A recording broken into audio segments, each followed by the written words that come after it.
Good morning. New location, different setup.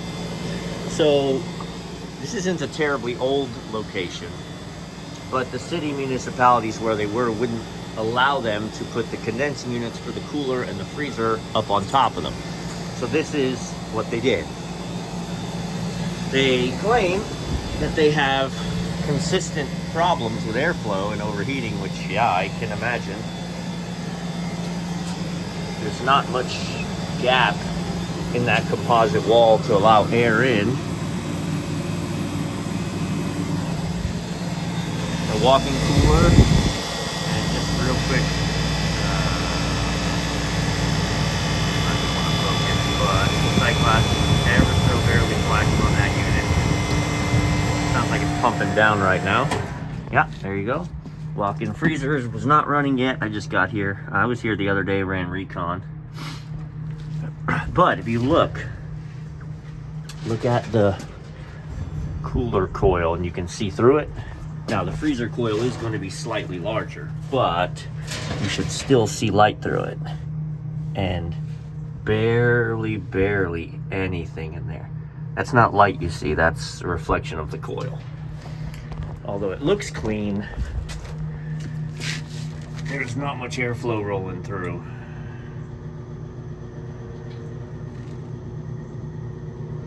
So I'm gonna give it a good clean and I'm gonna pull the top off. I'm gonna go in. Yeah, so this walk-in freezer is a winter wonderland inside. It's small, it's maybe a 6x8 box, but the inside is horrifically frozen, everything. So I'll definitely show you. Moisture intrusion is an understatement for that.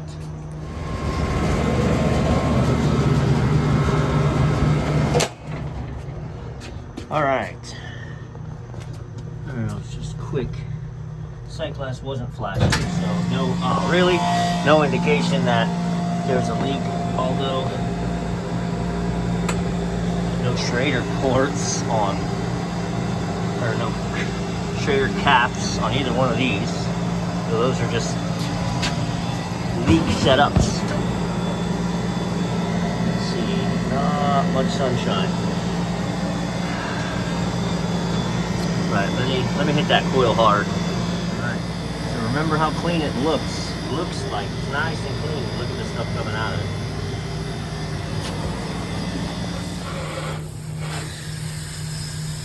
For as clean as it looked like it was.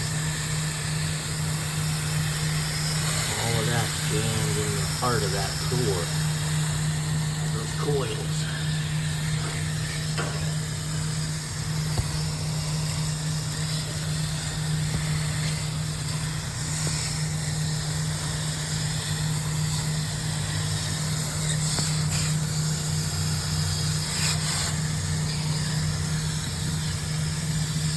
When you see the inside of this freezer, you'll understand the entire freezer is covered in dew droplets.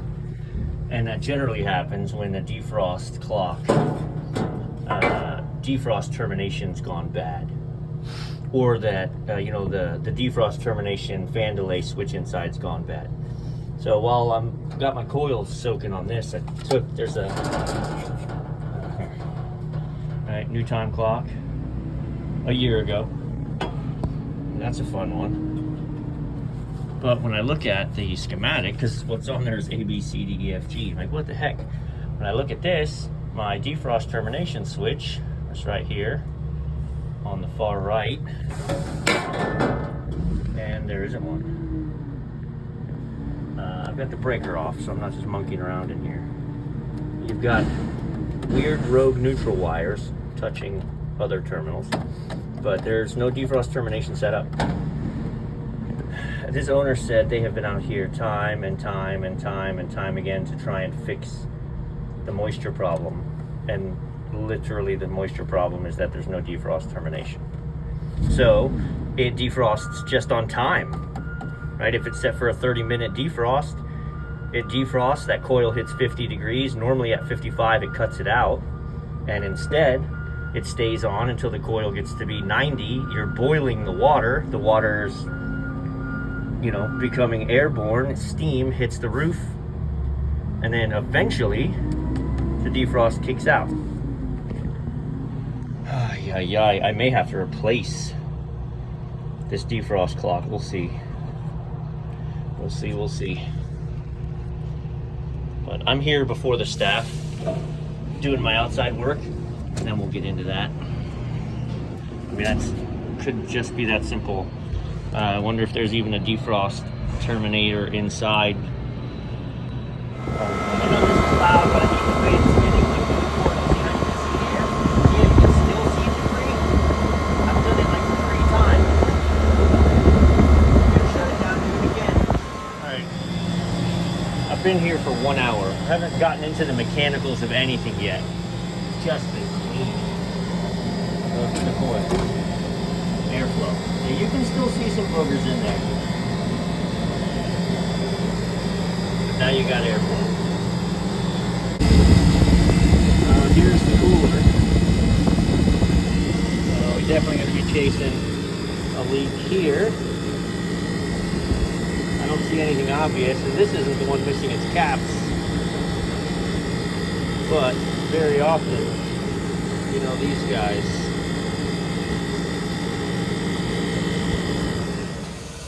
Is this what you were imagining?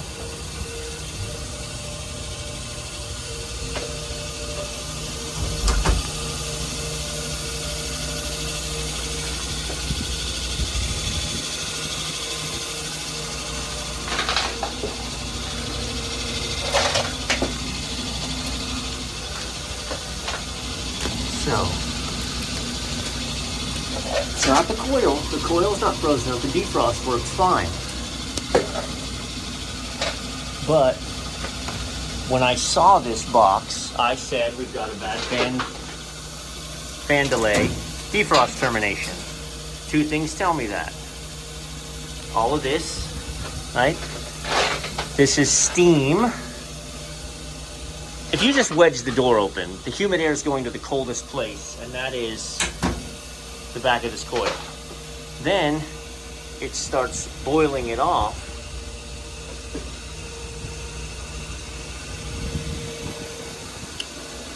And you get all that living up there. Then it comes out of a defrost and the fans kick on immediately and you get this splatter. But also we've got a sprinkler in here, which sucks. It shows we've got some water intrusion coming in there. So definitely interested to look behind what's going on there. But first and foremost, we got to clear this, get up in there, and wire this thing for a defrost termination. I just put this in a manual defrost. I have access to the inside of the building now. I'm gonna go ahead and get caps on these things, and I'm gonna get in and leak check the cooler, but I wanna see how long this stays in a defrost. So start the clock. So I'm leak checking the quick connects. I thought for sure I'd find it there, but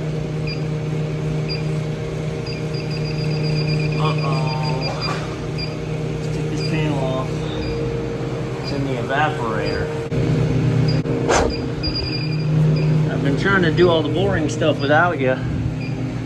So we've got some rub out opportunities here. It hasn't happened yet. But every time that solenoid turns on and off, this line goes clunk, hits that. So these aren't leaking. It's funny because all of these coil ends, right? There's a cap, there's a TXP. I got nothing, not even a little bit of a hit off of anything. Nothing. I've gone coil by coil. But if you go underneath this coil, I was getting some hits in there.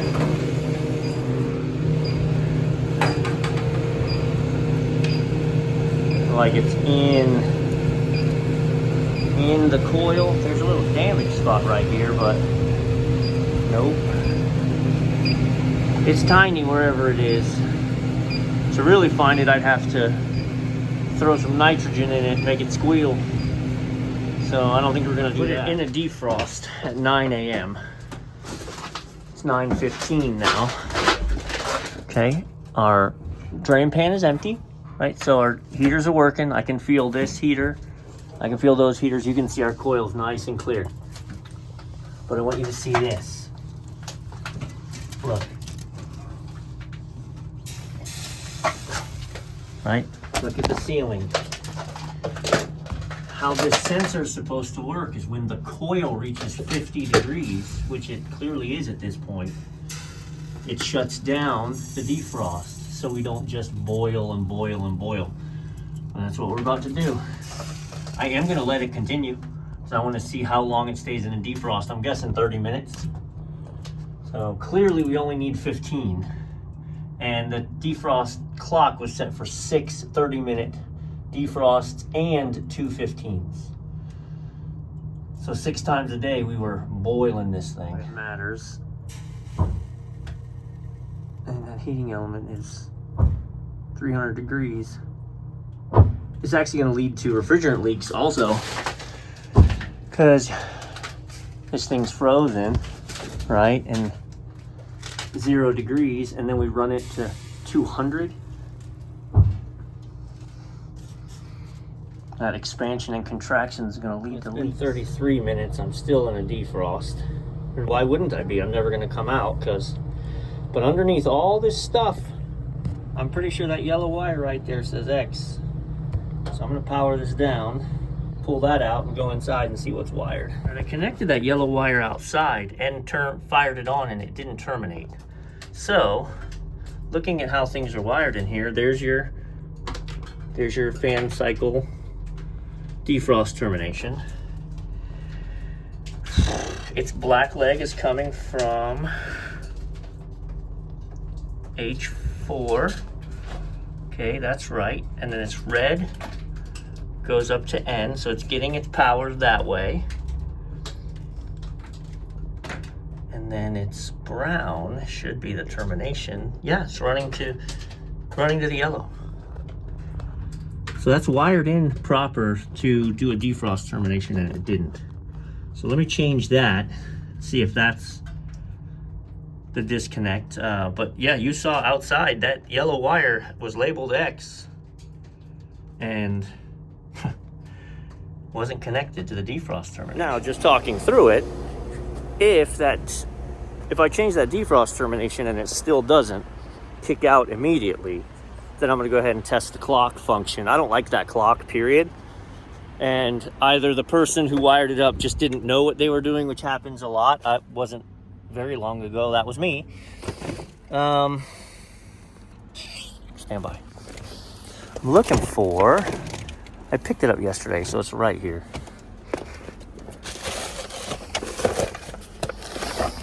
I need a band. I don't like that clock, but let me get a working termination switch in play. All right, we're still off. Have it off there. I've got X wired in now. Yellow wired in at X. All right, I got the new termination plugged in. Absolute best thing that could happen right now is I turn this on and it kicks out of a defrost, meaning the defrost termination switch was bad and we fixed it. And let's not even discuss the worst thing that could happen. Dude, look. It did. It kicked right out into refrigerate. Oh. God bless us, everyone. I'm going to turn this off. I want to take a rag into that freezer, and I want to try and get all that water on the ceiling. Now, if we can move quick enough, I'm going to turn on the unit outside. This will wake up. Solenoid should open, and the coil should start dropping in temperature before the fans come on. So I'll have to move swift, but let's do it. It immediately kicks to refrigerate.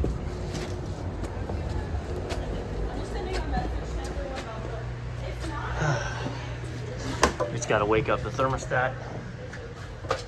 All right, and we should hear the clunk of that solenoid in a second when the light lights up. And the fans should hopefully not come on immediately.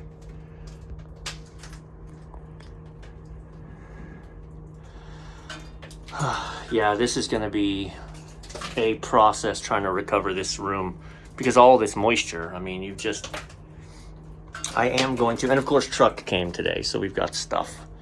I was wiping the ceiling down, trying to get all of this, and bringing my rag out.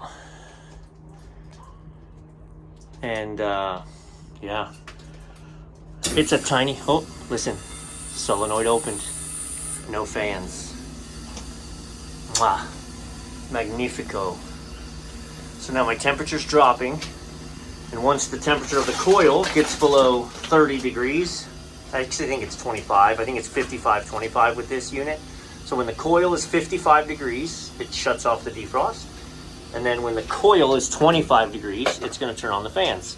Because it doesn't wanna blow the water that's in there everywhere, which it was clearly doing. So.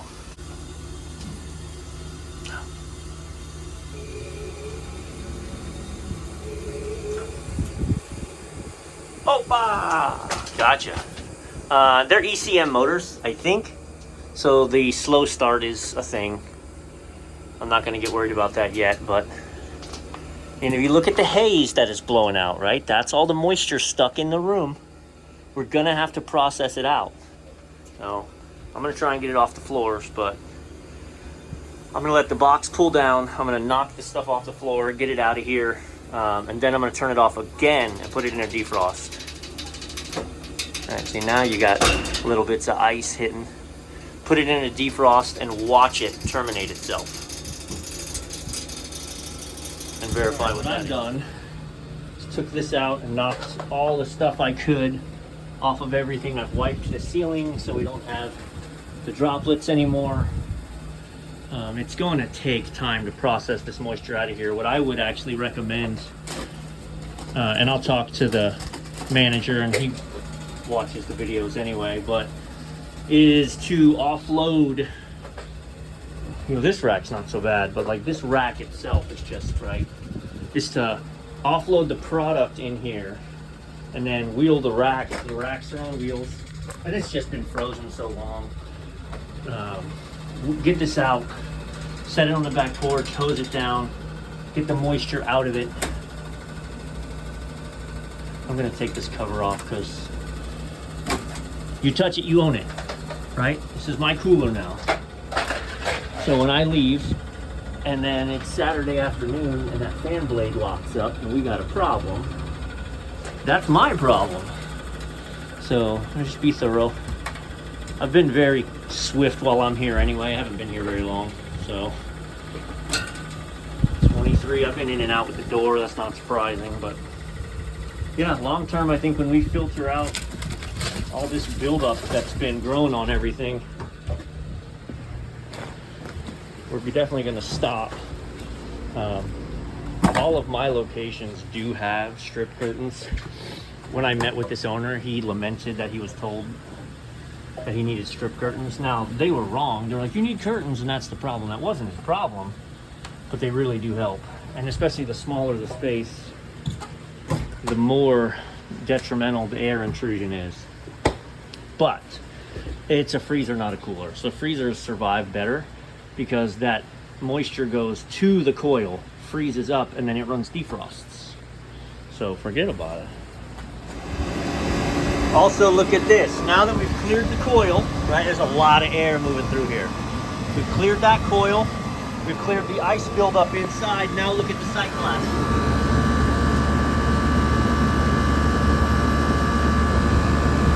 Now it's representing that it's a little short. Remember I told you this was missing a couple gaps. You can see which ones. It's definitely not much short at all.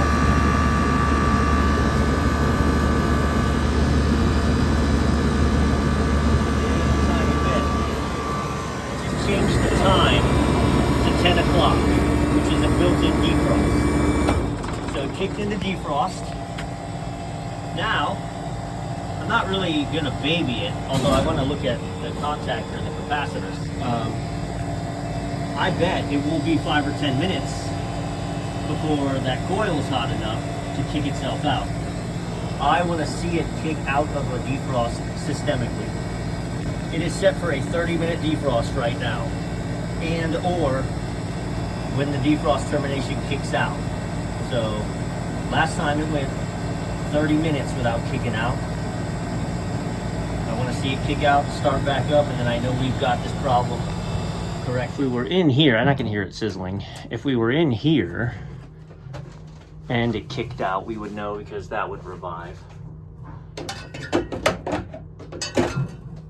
They are ECM motors because you can see the green faceplate. We're actually rubbing somewhere right there. Just so slightly. Which isn't odd, right? Ice.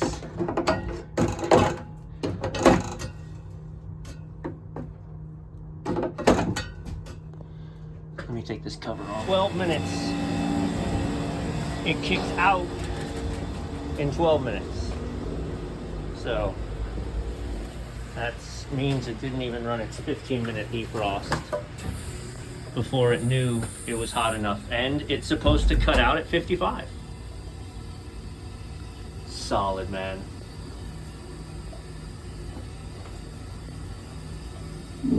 I think I got this. One of the blades was slightly angled forward from ice. Not good to monkey with the blades, but you know, sometimes you gotta do what you gotta do. Where this cooler is located and where I have to hook up, I'm gonna do my weight differently. I'm gonna weigh the bottle.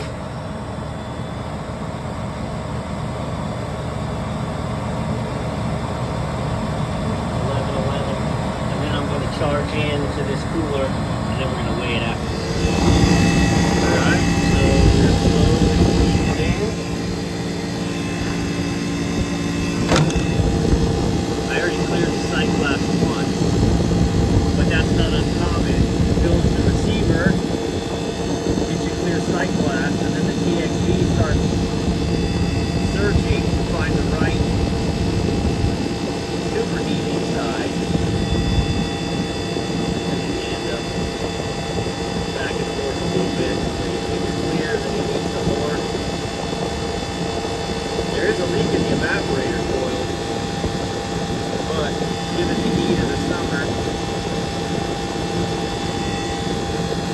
there we go.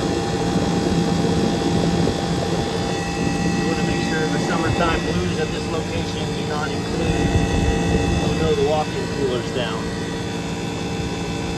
Alright, we'll give that a few minutes, we'll weigh the bottle. 10:10, so a pound. We started at 11:11. Took a pound, that's not bad. I think the whole system's 3 pounds. Let's see.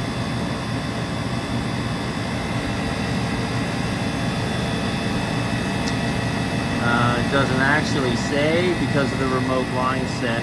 Sometimes they give you what goes in the condensing unit at least. Oh well. 1 pound of gas. Clear now. Walk-in freezer down to 10. Again, there's still moisture in here, but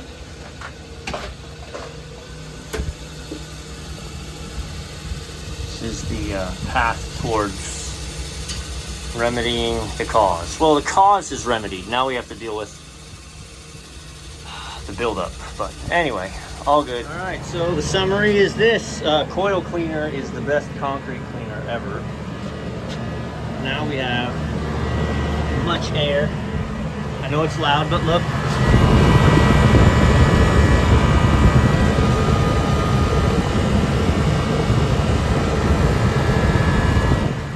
Light through the coil the whole way.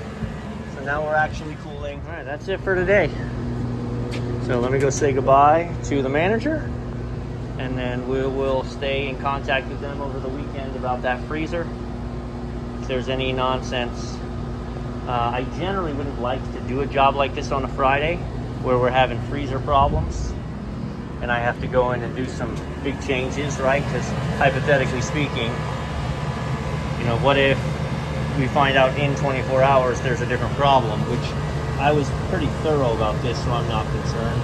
That's why I am doing it on a Friday. But best practices, I like to do critical system things pre-Thursday, but it's not how it worked out this week. All right, appreciate it. I know it was a long one, so let's go to the next one. It's very interesting. This is the next one. Come on.